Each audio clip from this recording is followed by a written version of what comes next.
بركتي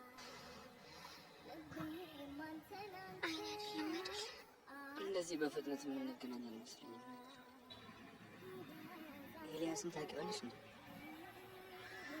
ታውቂዋለሽ እንዴ? ብርክቲ ማለት ሰው ነች እንዴ? አሁን እሷ ናት። ወደ አንተ እኮ እየመጣች ነው እኮ። ይተዋወቃሉ ማለት ነው እንዴ? ኧረ ነገር እየተነገረ ይመስላል። ምን አይነት አጋጣሚ ነው አንተ? ቆይ ነገሮች በሙሉ ከዚህ ልጅ ጋር ያገናኛሉ።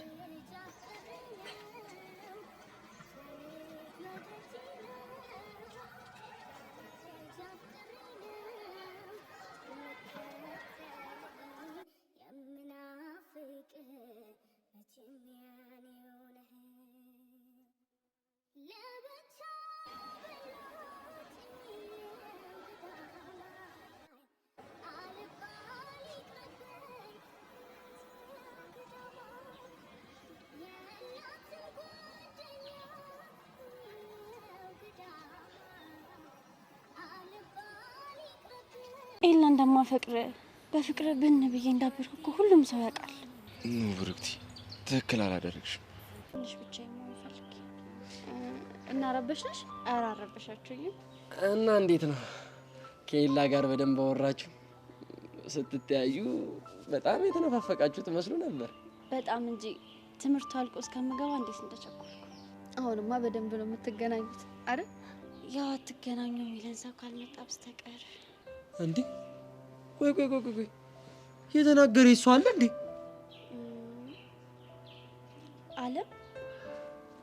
አለም እንደዚህ አለች መሰለኝ። ቆይ እሷ ደግሞ ምን አለችሽ? መታ ተዋወቀችኝ። ከዛ ዙሪያ ጥምጥም አለችና የኤላ ፍቅረኛ መሆኗን ነገረች። የምርሽ ነው? ብዙ ሰዎች ላለያዩ ሞከሩ። በኤላ ምክንያት ብዙ ጠላት አፍርቻለሁ ምናምን ስትል ነበር። አሃ ይሄ ማለት ቀጣዩዋ ጠላት አንቺ ነሽ ማለት ነው። መሆኑ ነው እንግዲህ። ይኸውልሽ የኔ ቆንጆ እንዳሰማያት እሺ። ማለት እሷ ነች የምታፈቅረው እንጂ እሱ ለሷ ምንም አይነት ስሜት የለውም። እና ለምን ዋሸች? ምናልባት እንዳትቀሚያት ፈርታ ይሆን? ገና ከመምጣቴ ነገሮች ይተወሳሰቡ። አይዞሽ ነው ትለምጃለሽ። እኛም ለምደነው አይደል? በዚህ እድሜያችን የሁሉ ጫና ለምደነው ትለምጃለሽ። እናንተ ግን ስትታዩ ከጓደኛም በላይ ትመስላላችሁ። እንዴት አልሽ? መግባባታችሁ በጣም ነው ደስ የሚለው። እኔ የምልሽ እንዴት ነው ጥንዶች ቢኖር ምናምን የሚያምርብን አይመስልሽም? መሲ ሰላም ውዴ ቻናል ቤተሰቦች እንዴት ናችሁልኝ? እንኳን ወደ እኔ ቻናል በሰላም መጣችሁ። በአፍላ ፍቅር በዛሬው ክፍል እንግዲህ ኤላና ብርክቲ በፍቅር ተገናኝተዋል። እንግዲህ በባለፈው ክፍል ላይ ካያችሁ ያለቀው ብርክቲ ድንገት ኤላን ስታየው ነበረ። እዛ ትምህርት ቤት እንደሚማር ታውቃለች በእርግጥ ነገር ግን ነገሩን ለማንም ሳትናገር ነበረ እንግዲህ የክረምት ትምህርት ልማር ብላ የሄደችው። እናም እንግዲህ አሁን ላይ ጦርነቱ የጀመረ ይመስለኛል። ሴቶቹ አሁን ላይ 3 ሴቶች ኤላ ላይ ሰብለ ራሷ ማለት ነው። እሷ እንደውም ጆኒን ትቀማኛለች ብላ ነበር ስትፈራ የነበረው። ምክንያቱም ጆኒ ታዋቂ ስለሆነ ልጅቷ ደግሞ ትንሽ ቀበጥ ያለ ባህሪ ስላላት አብረን ቪዲዮ እንስራ በሚል ቀረቤታ እንዳይኖራቸው ብላ በጣም ፈርታ ነበረ። ኤላን በፍጹም አላሰበችውም። ሰብለ እንግዲህ ምን እያሰበች እንደሆነ አናውቅም። ብዙዎቻችሁ እንደው ኤላ ከአዲሷ ልጅ ጋር ከብርክቲ ጋር ቢሆን ትላላችሁና ያው ፍቅር ነው እንግዲህ ሰብለን ይወዳታል። ይችኛዋ ስለመጣችና ቆንጆ ስለሆነች ፍቅሩ ይቀየራል ማለት አይደለም። ስለዚህ ሰብለ ሊተዋት አይችልም ብዬ ነው የማስበው። ነገር ግን አሁንም ሰብለ መግደርደሯን ቀጥላለች። በኤላ የሆነ እርግጠኛ የሆነችበት ነገር ያለ እስኪመስል ድረስ ማለት ነው። ከኔ ውጭ ሌላ ሴት ሊያፈቅር አይችልም ብላ ታስባለች መሰለኝ። አሁንም ቅናት ያን ያክል አላየውባትም። ነገር ግን አለም አለች። ልጅቷ እንግዲህ የመጣችበት ዋና ዓላማ ኤላን ወደ ራሷ ለመውሰድ ነው። ወይም ደግሞ ያኔ እሷን በጣም ተወደዋለች፣ ታፈቅረዋለች። እሱ ግን በፍጹም መጀመሪያም ነግሯታል ማለት ነው። እንግዲህ እኔ ያልሆንሽም ያኔ ፍቅር የሚባለው ስሜት እኔ ጋር የለም ከጓደኝነት በዘለ ልክ እንደ ናታን ማለት ነው። እንግዲህ እሷ ደግሞ ድብን ያለ ፍቅር ይዟታል። እንግዲህ ትምህርትን መማር አልቻለችም፣ መኖርም አልቻለችም።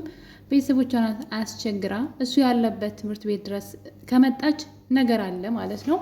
ስለዚህ ብርክቲ አሁን ላይ ኃይለኛ ጦርነት ከሴቶቹ ራሱ ይጠብቃታል። አንደኛዋ ሰብለ ኤላ ራሱ ሰብለን ተዋታን ብዬ በፍጹም እኔ አላስብም። አንደኛ ከጆኒ ጋራ የተያያዘው ልሃለ፣ ሲቀጥል ደግሞ ይወዳታል። ቀድሞ ያገኛት እሷን ነው። ብርክትን የሚወዳት ቢሆን ኑሮ መጀመሪያ ነበረ አብረው በነበረው ጊዜ ማለት ነው። እና እሱ ከጓደኝነት በዘለለ ሊወዳት አልቻለም።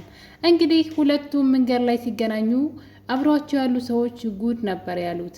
እንደምታዩት ካሌብ እና ጆኒ መጀመሪያ የተዋወቀቻቸው እነሱን ስለነበረ ከእነሱ ጋር ሆና ነበረ ኤላን ከናታ ጋር ሲመጣ ፊት ለፊት ያገኘችው እና ሁለቱም ድርቅ ብለው እንግዲህ ፊልም ላይ ልክ የምናየው የቱርክ ፊልም ላይ በቃና የምናየውን ይመስል ነበረ። ሁለቱም ፍዝዝ ብለው በፍቅር ማለት ነው እንዴት እንደተገናኙ አይታችኋል። በእርግጥ በባለፈው ክፍል ላይ ሲያልቅ ማለት ነው ምናልባት ኤላ ደንግጦ ትቷት የሚሄድ ነበር የመሰለን። ነገር ግን እሱ አሁንም ድረስ ባያፈቅራትም ይወዳታል። ይሄ የጓደኝነት መውደድ ማለት ነው። ታዲያ እንግዲህ ሁለቱም በፍቅር ክንፍ ብለው ፍቅራቸውን ሲገላለጡ እንበለው ብቻ ናፍቆታቸውም ተቃቅፈው ሲወጣጡ አይተናል። ይህን ነገር የተመለከተው ጆኒ ይህ አጋጣሚ ለእኔ መልካም አጋጣሚ ነው ብሎ እንግዲህ ኳልኩሌት እየሰራ ይገኛል። ምክንያቱም አሁን ላይ አይኑን ከብርክቲ ላይ ስለሚጥልና በዛ ላይ አገር አቋርጣ ቤተሰቦቿን ትታ ትምህርት ቤቷን ትታ እሱ ጋር የመጣችው ብታፈቅረውና በፍጹም እሱ እንደሌላ ሰው አሳልፋ ባሰጥ ነው ብሎ ስለሚያስብ ጆኒ ማለት ነው አሁን ላይ ይችን አጋጣሚ መጠቀም ይፈልጋል። ኤላ አይኑን ብርክቲ ላይ እንዲጥልና ሰብለን እንዲተውለት ይፈልጋል። እና እንግዲህ ለሱ ትልቅ አጋጣሚ ነበረ። በዚህ ማለት ደግሞ ካሌብ ልጅቷን ምንድነው ለማግባባት ለራሱ ለማድረግ ማለት ነው በእግር በእጇ ነው ምናምን ብቻ እያለ ነበረ። ያ ነገር እንግዲህ አልተሳካለትም። በደቂቃዎች ልዩነት ነበረ ኤላ የወሰደበት ይችን ብርክቲን ይችን ቆንጆ ይችን ልዕልት የመሰለች ልጅ ማለት ነው። እናም እንግዲህ ነገሩ ለካሌብ ከባድ ነው። ምክንያቱም የመጀመሪያ አዲስ ገቢ ተማሪ ናት፣ ማንም ሰው አያውቃትም ብሎ ተፍ ተፍ እያለ ነበረ። ነገር ግን በሰከንዶች ልዩነት ነው እንግዲህ ኤላ የወሰደበት ማለት ነው።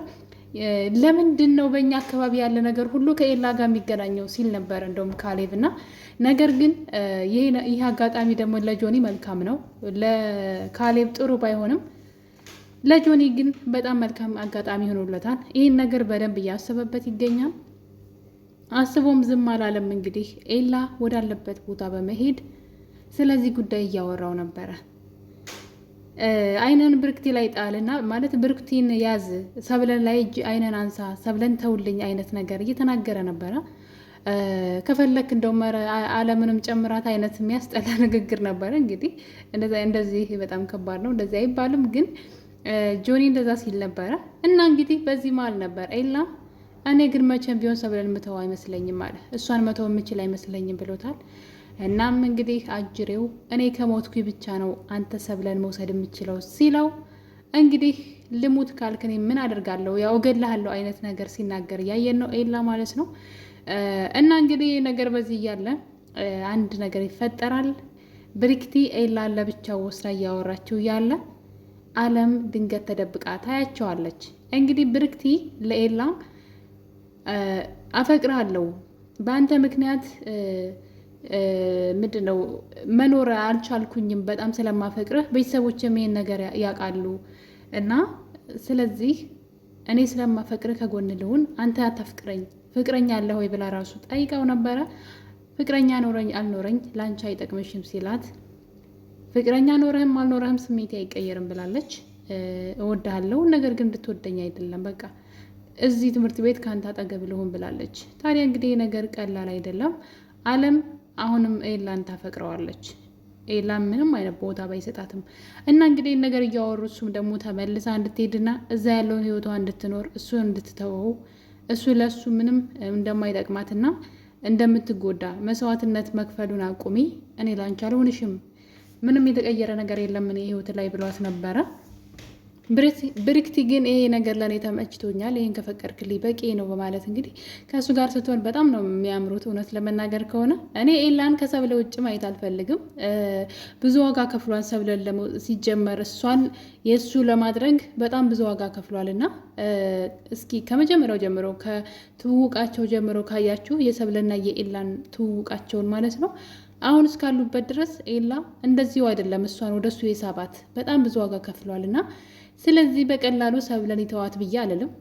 ነገር ግን ብርክቲ የማፍቀር መብት አላት፣ አታፍቅረው አልልም። ግን ሰብለ መሆን ያለባት ለኤላ ነው፣ ወይም ደግሞ ኤላ ደግሞ የሰብለ ነው መሆን ያለባት ብዬ አስባለሁኝ። ታዲያ እንግዲህ እነዚህ ነገሮች ብርክቲ ደግሞ ፍቀድልኝ እዚህ ብቻ ልሁን አፍቅረኛ አይደለም ብላለች። ነገር ግን ሀሳቧ እንደዛ አይደለም። ብርክቲ ሀሳቧ በእሱ አካባቢ ያሉ ሴቶችን ወደዛ አድርጋ እሱን የግሏ ማድረግ ነው የምትፈልገው። ከሱ አጠገብ ወይም ደግሞ ለእሱ እንደዛ ትበለው እንጂ አፍቅረኛ አይደለም ግን እኔ ስለማፈቅርህ ከአንተ አጠገብ ልሁን ብትለውም፣ ነገር ግን ሀሳቧ ሌላ ነው። ታዲያ እንግዲህ በዚህ መሀል ነበረ አለም ተደብቃ ያየቻቸው ያለ ናታንና መሲ እንግዲህ አለም ያለችበት ቦታ ይሄዳሉ። ይህን አጋጣሚ ለነሱ በጣም ትልቅ ነው። ምክንያቱም እሷን ለማናደድና ለማብሸቅ ማለት ነው። ያው ልጅቷ እንደምታውቁት አመሏ በጣም አስቸጋሪ ነው። አሁን ላይ ጭራሽ ከማንም ሰው ጋራ ሰላም አይደለችም። በተለይ በኤላ ምክንያት ማለት ነው። አንድ ምትወዳት ሰብለ ነበረች፣ ከእሷ ጋርም በኤላ ምክንያት ተቆራርጣለች። ኤላ ለእሷ ቼክ እንኳ አያደርጋትም፣ እንኳን አይደለም ሊያፈቅራት። እሱ ጀስት መጠቀሚያ ነው የሚያደርጋት። ጓደኛዋን ጆኒን ለመጉዳት ሊጠቀምባት ይፈልጋል። ለዛ ነው ከአጠገቡ ማያርቃት እንጂ ታውቃላችሁ ምንም አይነት ቦታ እንኳ ክብር የለውም ለእሷ። እና እሷ ይህን ነገር እያወቀች እንግዲህ የሆነ ቀን ይወደኛን በመላመድ በማለት ከስሩ አልጠፋም ብላለች። እና እነሱን ተደብቀ ያየች ለምንድን ነው የግቢው ሴቶች ከእሱ ላይ የሚያንዣብቡት ሌላ ወንድ የለም እንዴ በማለት ትናደድና ተደብቃ ስታይ ናታንና መሲ መጥተው እንግዲህ ስለ ልጅቷ ማንነት ለአለም ሲነግሯት ነበረ። ልጅቷ እሱን ብላ አገር አቋርጣ እንደመጣችና የሚወዳት ፍቅረኛው እንደሆነች ለአለም እየነገሯት ነበረ። አለም ተስፋ ቆርጣለች። ነገር ግን ደግሞ ከሁሉም ሰው ጋራ እንግዲህ በሱ ጉዳይ መታገል ትፈልጋለች ማለት ነው። እንደማይፈልጋት እያወቀች አሁን ጭራሽ ፊት እንኳ አይሰጣትም እና ለምን እንደምትጃጃል አላውቅም። ነገር ግን አለምም አሁን ደግሞ ሁለት ጥላት አፍርታለች። አንዷ ሰብለናት፣ ሌላኛዋ ደግሞ ብርክቲ ናት። እና እንግዲህ ይህን ነገር እንዴት አድርጋ ለብርክቲ ማሳወቅ እንዳለባት አሰበች አለም። ታዲያ ብርክቲ ወዳለችበት ቦታ በመሄድ ለብርክቲ ስለ ግቢው እየጠየቀቻት ከቆየች በኋላ ስለ ኤላ ፍቅረኛዋ እንደሆነች ነግራታለች። እንግዲህ ብርክቲ እያሾፈችባት ነበር፣ አንቺ እሱ ፍቅረኛ እያለች ና እንግዲህ በመጨረሻም አንቺም አንዷ ጠላቴ ነሽ ከኤላ አጠገብ አላስደርስሽም እያለች ትገኛለች። ብርክቲ ያው ኤላን ለማግኘት መታገሏ የማይቀር ነው። ኤላ ደግሞ ሰብለን መከተሉ የማይቀር ነው። ኤላ ሰብለን ይከተላል፣ ብርክቲ ደግሞ ኤላን ትከተላለች። የፈለገ ቢሆን ግን ኤላ ሰብለን ትቶ ከብርክቲ ጋራ ይሆናል ብዬ አላስብም። ለጊዜው ግን ሰብለ በዚህ እልኋና በዚህ ደረቅናዋ ከቀጠለች ኤላ ከብርክቲ ጋር ሊቆይ ይችላል ማለት ነው። ያው እሷ እንግዲህ በቅናት ተነሳስታ ወደሱ ለመምጣት ካልጣረች ማለት ነው የትም አይሄድም ብላ ነው እንግዲህ እስከዛሬ ድረስ እንደዚህ እየሆነች ያለችው። አሁን ግን መረር ያለ ነገር ነው። እሷ በዛው እንደዚህ በዚህ እንትኗ ከቀጠለች ኤላ ደግሞ ከብርክቲ ጋር የማይሆንበት ምንም ምክንያት የለም። የምትወደው የምታፈቅረው ሴት ናት። በዛ ላይ ደግሞ ከሱ መለየት የማትፈልግ ናት፣ ልክ እንደ መሲና እንደ ናታን ማለት ነው። ይሄ ነገር ግን ሰብለ በጣም ከባድ ነው። እንግዲህ ይህን ነገር ናታን ነግሯቸው ነበረ። አንደኛው የዓለም ጦርነት ተከፍቷል፣ እዛ እናንተ እዚህ ዘና ትላላችሁ ብሎ እንግዲህ ለመሲና ለሰብሊ ይህን ነገር ሲነግራቸው በአለምና በብርክታይት መካከል ጦርነት ተከፍቷል። ኤላና ብርክታይት ከዚህ ቀደም የሚተዋወቁ ከጓደኝነትም የዘለለ ነገር ያልተቋጨ ታሪክ ያላቸው ይመስላል በማለት እንግዲህ ሲናገር ሰብለ በነገሩ ትደነግጥና ምን ማለት ነው ብላ በተደጋጋሚ ናታንን ስጠይቀው ያየን ነው። ናታን ምን ነው አብዝተሽ ጠየቅሽ ስለ ነገሩ ሲላት በድንጋጤ ከነሱ አጠገብ ሂዳለች። እንግዲህ እና አሁን የጀመረችው ነገር ምንድን ነው? ብርክቲን ለማናደድ እየሞከረች ነው ማለት ነው። ብርክቲ ያለችበት ቦታ ሂዳ ስለ ኤላ እንድትጠነቀቅ እንግዲህ የሆነ ነገር መናገር የፈለገች ትመስላለች። ያላት አማራጭ ይሄ ነው። ልጅቷ ከልጅነት ጀምሮ ኤላን ታውቀዋለች። እሷ ምንም ብትላት ከኤላ ትርቃለች ብዬ አላስብም። በዛ ላይ በጣም ብልጥ ልጅ ናት። እንደ አለም ሞኝ አይደለችም። በጣም ነው ሰዎችን የምትታዘበው የምታየውና እንግዲህ ሰብለ ሄዳ ስለ ኤላ ለምን አልጠየቅሽኝም ስንት ነገር ስለ ትምህርት ቤቱ ስትጠይቂ ብላት ነበር። ከኤላ ጋር የሚገናኝ ኬዛለሽ እንዴ? ምን ነው በጣም አንጨራጨረሽ አይነት ነገር ስትላስ ነበረ። ሰብለ ከአሁኑ ነገር እየጀመረች ነው እሷን ከሱ ለማራቅ ኤላን እንግዲህ ልክ ለቤዛ እንደተናገረችው ማለት ነው። ስለ ኤላ የማይሆኑ ነገሮችን መናገር የፈለገች ይመስለኛል። ነገር ግን ልጅቷ መስሚያዋ ጥጥ ነው። ኤላን በቀላሉ ለሰብለ አሳልፋ የምትሰጥ አይመስለኝም። እና ውድ ቤተሰቦች እንግዲህ እየተግደረደረች እስከ ዛሬ ድረስ የኤላን ፍቅር አልቀበልም ብላ እየወደደችው ነገር ግን አልቀበልም ብላ የቆየችው ሰብለ አሁን ላይ ተቀናቃኝ መጥቶባታል። ለዛውም በጣም ቆንጆ የሆነች ሴት ማለት ነው። በጣም አስተዋይ ለዛውም ማለት ነው። መሲም ደግሞ አለምን የምታናድድበት ምክንያት ወይም መንገድ ያገኘች ይመስለኛል። እና ውድ ቤተሰቦች እናንተስ እዚህ ድራማ ላይ ምን አያችሁ? ምን ታዘባችሁ? ሀሳብ አስተያየታችሁን ኮሜንት ላይ ያስቀምጡልኝ። ኤላ ሰብለ መሆኑ አይቀርም፣ የጊዜ ጉዳይ ነው እንጂ ለጊዜው ግን ብርክቲ በፍጹም እጅ የምትሰጥ አይመስለኝም። በቀጣይ በሌላ ቪዲዮ እስከምንገናኝ የዛሬው እንግዲህ የአፍላ ፍቅር ትረካችን ይህን ይመስል ነበረ። ለቤት አዲስ ከሆናችሁ ሰብስክራይብ አድርጉ። እወዳችኋለሁ። ባይ ባይ።